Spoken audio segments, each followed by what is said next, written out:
Capricorn, Sun, Moon, Rising, and Venus reading for the month of March. For your personal reading, kindly send me a direct message. Kamusta mga negosyanteng Capricorn? Kamusta ang therapy? Capricorn, Sun, Moon, Rising. O, diba? Sinabi ko lang yung therapy. Naging smooth ang mga baraha. Kayo talaga, mga mukhang pera. Capricorn, Sun, Moon, Rising, and Venus reading for the month of March. For your personal reading, kindly send me a direct message, okay? Ingat po sa nagme-message sa inyo. Hindi ako magdo-door to door, okay? If you're ready to have your personal reading, just send me a direct message. Ang palatandaan na nag-iisa at legit na account natin, isa lang yung pina-follow, which is the backup account kay Angeles 11. Alright. Emperor, you're taking leadership sa buhay mo. Okay, very negosyante. At ang ating mga crystals nakasale pa rin from the regular price of 2,500, 1,999 na lang until the end of March. Alright. Ang mga Capricorn ay nagtitake ng leadership sa kanilang buhay. Sabi nila is ayaw nilang iwanan sa kapalaran ang mga mangyayari, okay? Kumbaga is kinuha mo yung steering wheel at kung kakaliwa kakanan ka, okay?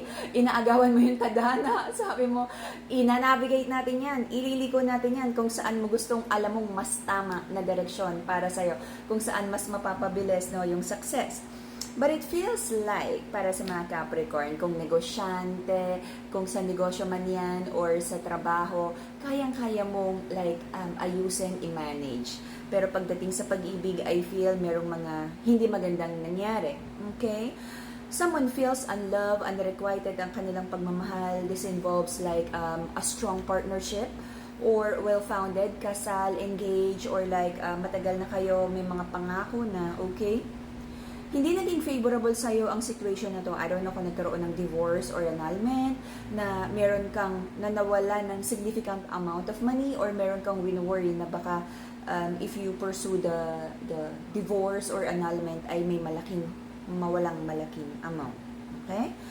I feel kasi right now, kung meron kang inaayos sa negosyo, trabaho, meron kang pinagdaanan na malaking loss of money or challenges, kaya sabi mo bumabawi pa lang, tapos uunahin mo pa ba yung mga divorce na yan na maaaring maapektuhan na naman yung finances mo. And it also feels like ang haba agad ng intro, and it also feels like no, you feel like parang nasayang ba lahat ng ininvest mo sa partnership na to. Marami ka pa rin questions about this connection, pero hanggang kaya mong nandun ka sa energy of to stay or to walk away. Okay? Hindi mo pa rin alam to stay or walk away.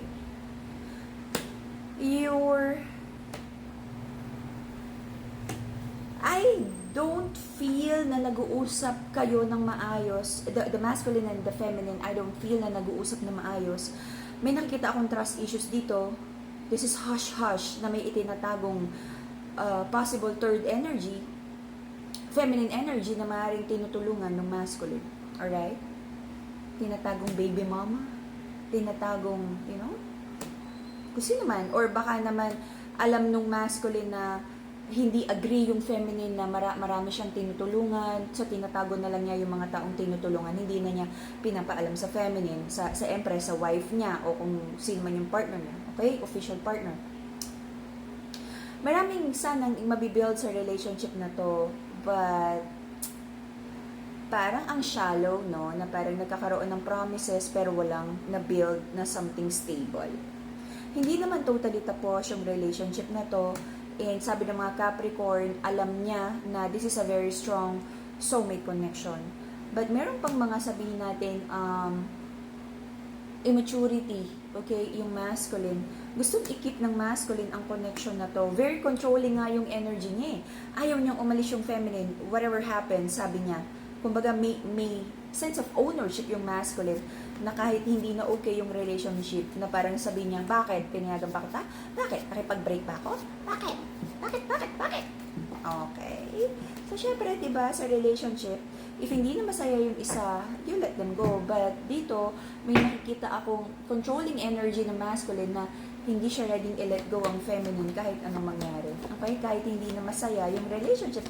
I don't know, bakit may mga ganong klaseng tao, no? Na parang they would rather be sad and suffer sa connection kesa masabing naghiwalay or iniwanan siya. What? Okay. May nakikita din akong trust issues dito. Okay? Because nagkaroon ng sabihin nating selfishness ang masculine. Meron siya mga na-entertain, na-involve siya sa mga ibang connections. I don't care kung nakachat mo lang to masculine. I don't care kung coffee date lang to. I don't care kung text lang to. Okay? If may na-violate, no?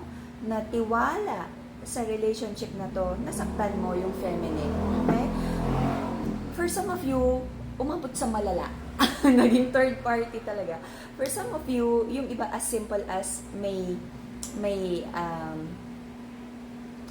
best friend, opposite sex na best friend energy, which is not healthy for the relationship. Okay? Kung ano man yan. So, recent pa, sabi ng mga Capricorn, ang daming nawalang pera. Wino-worry. Okay? Wino-worry ang malaking perang nawala. Hindi ito biro. Kung baga sa nagiba ang bank account. Ouchie, ouchie, the energy, okay? So, meron pinagpe-pray ang mga Capricorn. Capricorn feels so broken-hearted about kung ano yung mga nangyari. Alam mo yung mga Capricorn, ito yung pumipili, mas pipiliin niya ang negosyo niya kaysa sa pag-ibig. Alam mo yun, priority niya yung pera, kabuhayan, and no judgment on that. May mga ganong tao. Kasi may mga tao din naman na pipiliing mag-ulam ng asin araw-araw basta kasama nila yung mahal nila. But most of the time, ang mga Capricorn, mas priority nila ang kabuhayan, na most of the time napapabayaan nila yung relationship nila. This time, ang pagiging broken-hearted ng mga Capricorn ay dahil sa kaperahan. Okay? Because meron kang hinihintay na harvest time or dumating sa'yo na pera na hanggang ngayon hindi pa rin dumarating. Sabi ng mga Capricorn, meron siyang gustong kausapin right now. Offer. Okay, meron siyang gustong kausapin na dati niyang partner. Okay, pwedeng ex-wife, ex-husband. The Capricorn feels so defeated. Gusto man lang niyang maging okay na lang sana.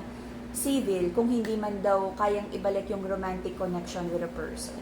Okay? Sabi naman ng mga person, ng mga Capricorn, nabubulol ako.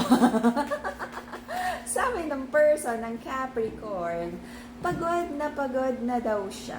Gusto na niyang i-drop yung burden. Capricorn, let your person go.